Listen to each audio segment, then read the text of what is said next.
এই solar power করে যদি আপনারা ব্যাটারিটা ইউজ করেন তাহলে হয়তো আমাদের এই যে পিক আওয়ারে আমরা এই বিদ্যুৎটা নিয়ে আমরা ব্লেন্ড করতে পারি। তো সেইটার আমরা আপনাদেরকে পলিসি সাপোর্ট দেব, আপনাদেরকে যাতে ট্যাক্স বেশি না দিতে হয় সেই জন্য আমরা আলোচনা করছি।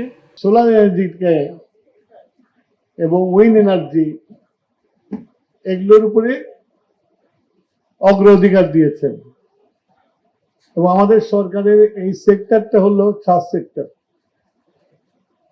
আমি এখানে এসে এক্সিবিশনের পার্টিসিপেন্টদের দেখে এটা কনভিন্স হয়ে গেছি যে আমাদের দেশ রেডি সোলারে যাওয়ার জন্য।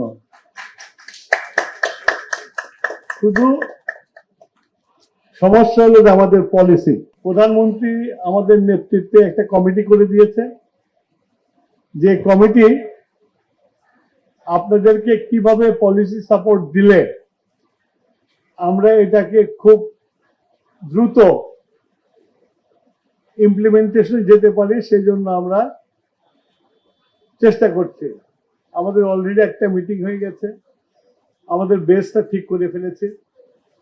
আমি বিশ্বাস করি, একজন ব্যবসায়ী হিসাবে আমি বিশ্বাস করি যে গভর্নমেন্ট যদি কোন সেক্টরকে পলিসি সাপোর্টটা ঠিক মতো দেয় তাহলে দেশে বিপ্লব আনতে পারে। গার্মেন্ট সেক্টরে 80-র দিকে প্রেসিডেন্ট জিয়া তাদেরকে পলিসি সাপোর্ট দিয়েছিল। এই যে আজকে আপনারা বন্ডেড ওয়ারহাউস, তারপর ব্যাক টু ব্যাক এলসি, যেটা দিয়ে বাংলাদেশে গার্মেন্টসের রেভলিউশন হয়ে গেল, যেটা দিয়ে বাংলাদেশের আমাদের গ্রামে গঞ্জের মেয়েদের চাকরির সংস্থান হলো, সেটা হওয়ার মূল কারণটা ছিল হলো পলিসি সাপোর্ট, এবং সেটা হচ্ছিল ব্যাক টু ব্যাক এলসি আর বন্ডেড ওয়ারহাউস ফ্যাসিলিটি। এই দুইটা দিয়ে আজকে বাংলাদেশের সবচেয়ে বড় বৈদেশিক মুদ্রা রোজগার করার একমাত্র জায়গা। তা আমিও মনে করি যে এই সেক্টরটাতে আপনাদেরকে যদি আমরা পলিসি সাপোর্ট দিতে পারি এবং রেগুলেশন গুলোতে যদি আমরা আরো রিল্যাক্স করতে পারি তাহলে বাংলাদেশে আপনারা পারবেন। যে ট্যাক্স স্ট্রাকচারটা যেটা আছে, আপনাদের ইনভার্টার, ফ্রেম, তারপরে আপনার ফটোই, এগুলোকে আমরা একটা স্ট্রাকচারের মধ্যে নিয়ে আসার চেষ্টা করছি যাতে আপনারা যেন সহজে সব জিনিস এনে প্যানেলগুলো বসাতে পারেন।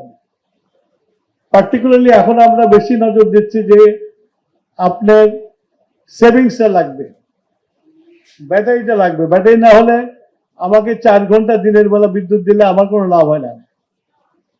আমার যে পিক আওয়ার 6টা থেকে 11টা পর্যন্ত, এই যে এখন কুরবানি ঈদ আসতেছে, আমরা 7টা পর্যন্ত বেঁধে দিচ্ছি, 7টা পর দোকানপাট খোলা থাকবে না। এখন এই সমিতিরা আমাদের কাছে আসছে যে এটাকে বাড়িয়ে দেন আমাদের কেনাকাটা বাড়ানোর জন্য। তা আপনারা যদি এই সোলার পাওয়ার করে যদি আপনারা ব্যাটারিটা ইউজ করেন তাহলে হয়তো আমাদের এই যে পিক আওয়ারে আমরা এই বিদ্যুৎটা নিয়ে আমরা ব্লেন্ড করতে পারি। তো সেইটার আমরা আপনাদেরকে পলিসি সাপোর্ট দেব, আপনাদেরকে যাতে ট্যাক্স বেশি না দিতে হয় সেই জন্য আমরা আলোচনা করছি। আমি আশা করি যে এই মাসের মধ্যে আমরা একটা পলিসি তৈরি করতে পারবো এবং জুন মাসের মধ্যে আমরা ক্যাবিনেট অ্যাপ্রুভ করে এটাকে কি বলে সরকারি আদেশ হিসাবে আমরা ছাড়তে পারবো। আমি মনে করি যে আপনাদের সবই আছে, একটা জিনিস নাই, সেটা গভর্নমেন্টের পলিসি সাপোর্ট। এবং আমি মন্ত্রী হিসেবে আপনাদেরকে বলে যাচ্ছি যে পলিসি সাপোর্ট আপনারা পাবেন যাতে এটা আমরা আগামী 5 বছরে 10,000 মেগাওয়াটে উন্নতি করতে পারি। তো এই টার্গেট নিয়ে আমরা আগাচ্ছি এবং আমার এখানে আসার উদ্দেশ্য এটি। আমার আজকে অনেক কাজ ছিল কিন্তু আমি চলে আসছি এখানেই যে আপনাদের বলার জন্য আপনারা রেডি হন এবং আমরা পলিসি দেওয়ার পরে যেন আপনারা আসেন। আর একটা জিনিস আমরা খুব সিরিয়াসলি চিন্তা করতেছি, সেটা হলো যে ঢাকা শহর থেকে বাংলাদেশের যত শহর আছে, এই শহরে যে রুপটপ আছে, এই রুপটপগুলোতে আপনারা প্রাইভেট যারা এই রুপটপগুলোতে সোলার দিয়ে এবং যে বাড়ির ছাদে দিলেন সেই বাড়িকে আপনারা বিদ্যুৎ দিলেন এবং আপনারা মাস শেষে যে আপনাদের যে নেট ক্যালকুলেটর আছে সেটা ক্যালকুলেটর থেকে বিলটা নিয়ে আসলে, বাড়িওয়ালা তো ছাদ এমনি দিবে না, আপনাদের কিছুটা ভাড়াও তাদের দিতে হবে, ওইটা আপনাদের বিল থেকে রিডাকশন করে দেবেন। আমি এটা এই জন্য করতে চাচ্ছি যে আমাদের ইউটিলিটিকে দিলে ইট উইল নট, আমার মনে হয় সাকসেসফুল হবে, কিন্তু আপনাদের যদি প্রফিট সেন্টার হয়, আপনারা যদি সেখানে লাগিয়ে আপনাদের মেনটেন্যান্সও ঠিক হবে, আপনাদের রোজগারও ঠিক হবে।